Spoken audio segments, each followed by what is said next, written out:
అన్ని దోషాలకు కూడా పరిహారం ఉండదు. ఎందుకు అంటే పూర్వపుణ్యం లేని అవస్థ. అలా ఉండటం చేత వారికి పరిహారం చేయలేదు, వాళ్ళు విడిపోయారు. ఇప్పుడు వాళ్ళు వేరువేరుగా పెళ్లిళ్లు చేసుకుని వాళ్ళిద్దరూ సంతోషంగానే ఉన్నారు అక్కడ. కానీ ఆ పిల్లల పరిస్థితి ఏంటో చూడండి, కష్టమే కదా. అమ్మకేమో మరో భర్త, నాన్నకేమో మరో భార్య, ఇద్దరూ కూడా అలా విడిపోయారు. 5 సంవత్సరాల పాటు కేసు, విడాకుల కేసు. ఈ 5 సంవత్సరాల విడాకుల కేసు పోరాడిన తరువాత నేను వారిని పిలవటం జరిగింది.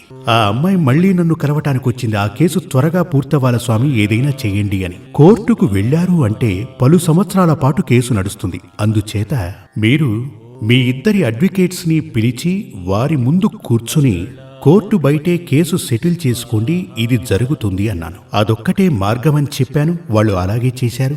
ఇద్దరూ విడిపోయారు. ఇప్పుడు సంతోషంగా వాళ్ళిద్దరూ జీవిస్తున్నారు.